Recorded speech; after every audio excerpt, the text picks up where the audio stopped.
Baik, kali ini kita akan membahas tentang terapan dari proses termodinamika di dalam kehidupan sehari-hari. Contohnya itu pada mesin sepeda motor dan mesin mobil. Mesin-mesin itu kita sebut dengan mesin Carnot.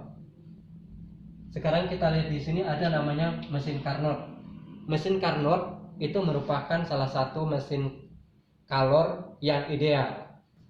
Mengapa mesin Carnot disebut mesin Carnot ideal? Karena di dalam proses termodinamikanya tidak ada energi yang hilang. Berikut ini cara kerja dari mesin Carnot, yaitu kalor diserap dari reservoir tinggi ke sistem dan digunakan untuk menghasilkan usaha. Kemudian ada sisanya dikeluarkan ke reservoir rendah, yaitu Q2.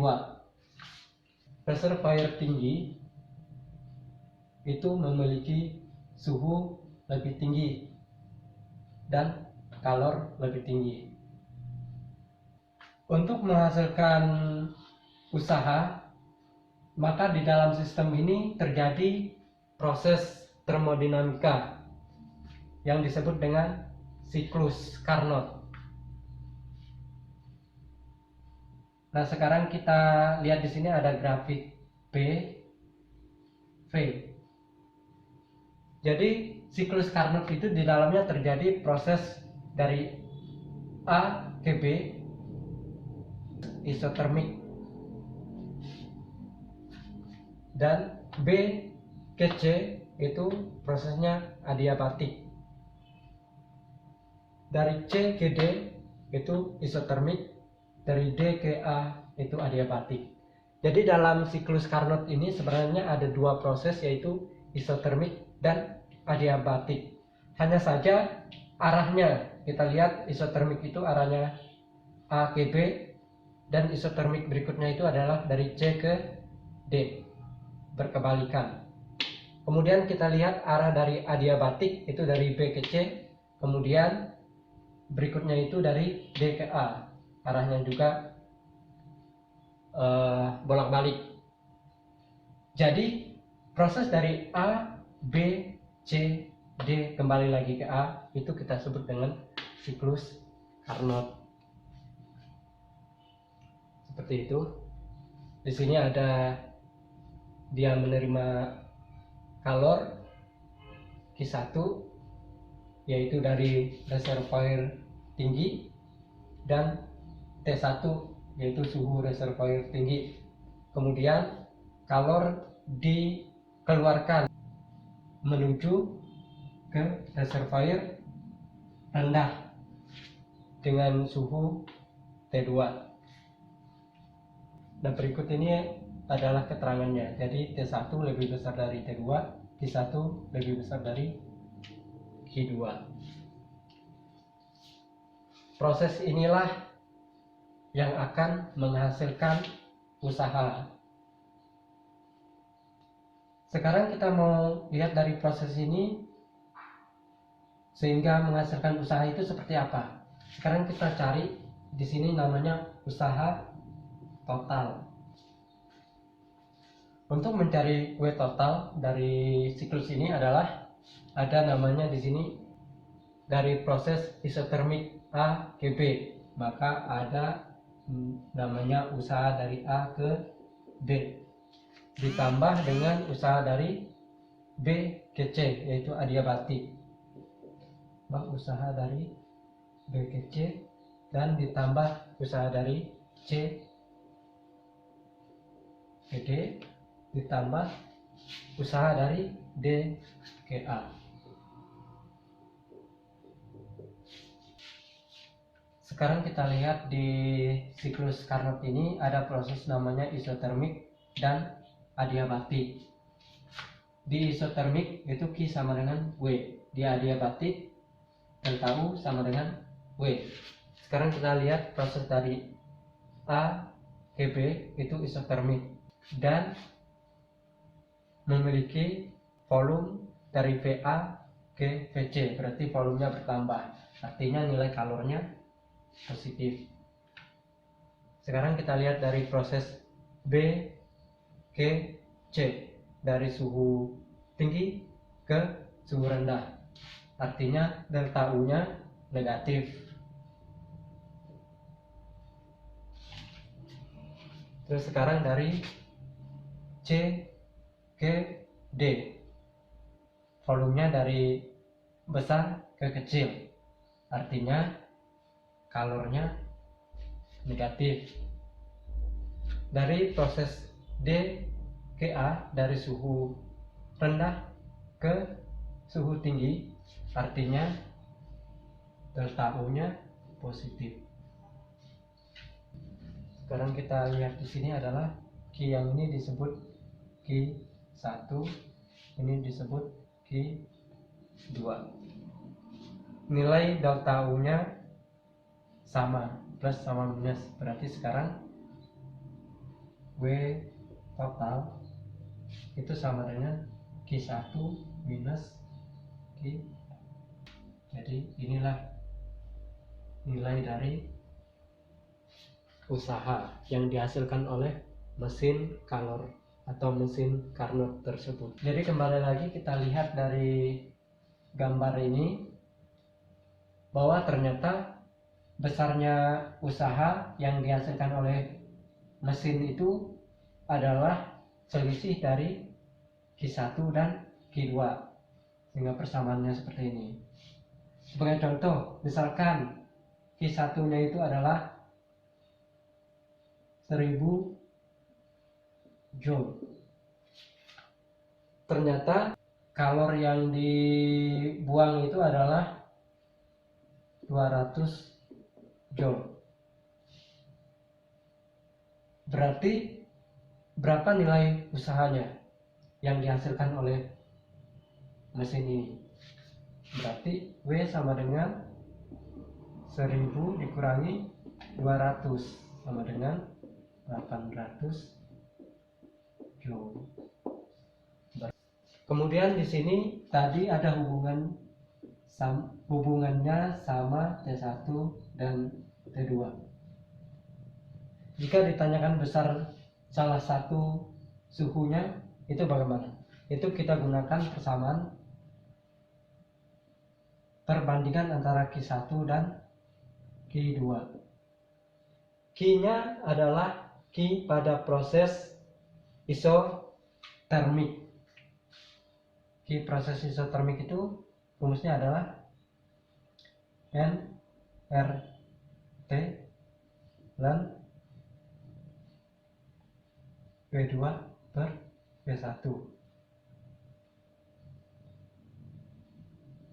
Ini T1, ini nRT2 dan W2 per W1. Sekarang nilai dari NR sama dan P2 per 1 nya juga sama, berarti tinggal T1 per T2, sehingga Q1 per Q2 sama dengan T1 per T2. Sekarang contohnya, misalkan ini nilainya T1 nya itu adalah 200 Kelvin, maka berapa besar T2? Itu tinggal masukkan ke persamaannya. Kalian bisa hitung sendiri sebagai latihan. Sekarang yang berikutnya adalah efisiensi mesin Carnot. Jadi suatu mesin itu bisa diukur efisiensinya. Untuk mesin Carnot itu semakin besar usaha yang dihasilkan, itu berarti mesin tersebut memiliki efisiensi yang semakin bagus. Untuk mencari efisiensi itu adalah besarnya usaha yang dihasilkan dibagi dengan kalor yang masuk. usaha tadi kita mendapat persamaan seperti ini, sehingga kita substitusikan menjadi Q1 minus Q2 per Q1. Ini kita uraikan lagi, jadi 1 minus Q2 per Q1.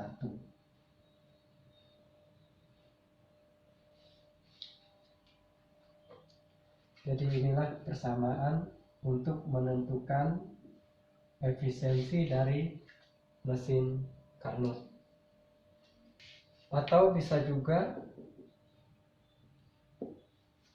dicari dengan cara di sini yang diketahui Q, jika diketahui T, maka koefisien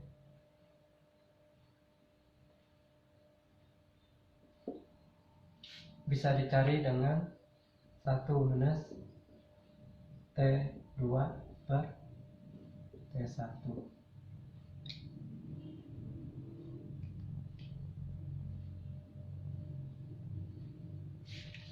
Setelah W per Q1, di sini jangan lupa dikali 100%, karena efisiensi itu dinyatakan di dalam persen.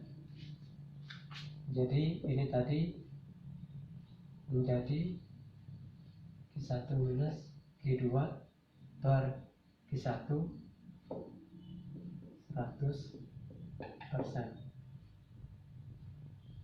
sama dengan 1 minus Q2 per Q1 kali 100%.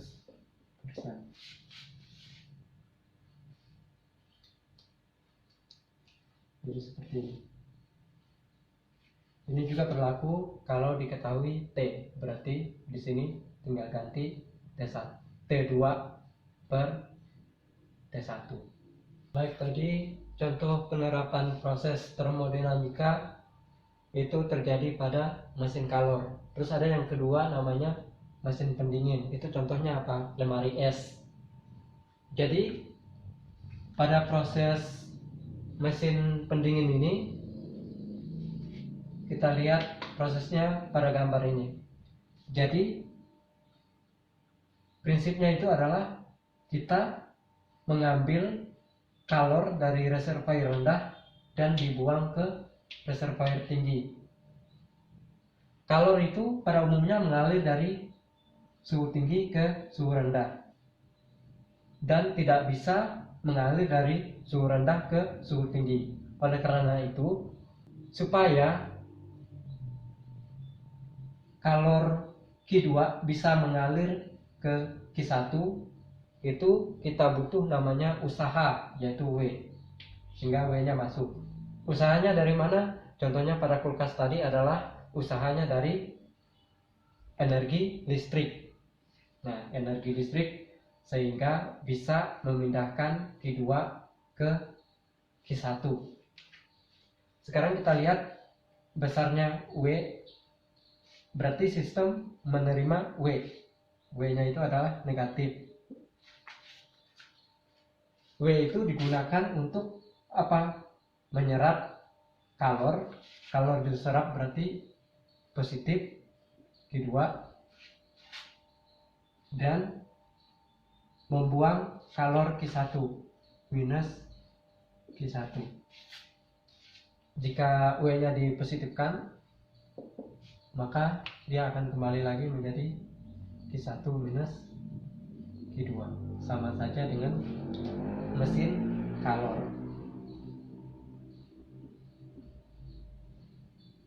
Ya.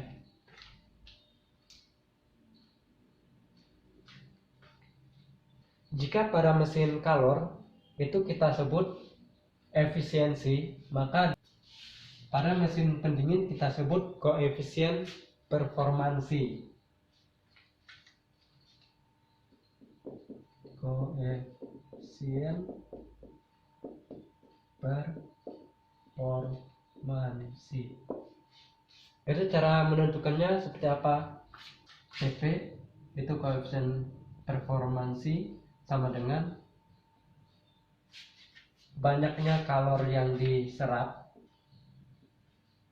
dibagi dengan usaha yang diterima sistem. Usaha sendiri rumusnya ini, jadi kita substitusikan. Jadi CP sama dengan Q2 per Q1 minus Q2.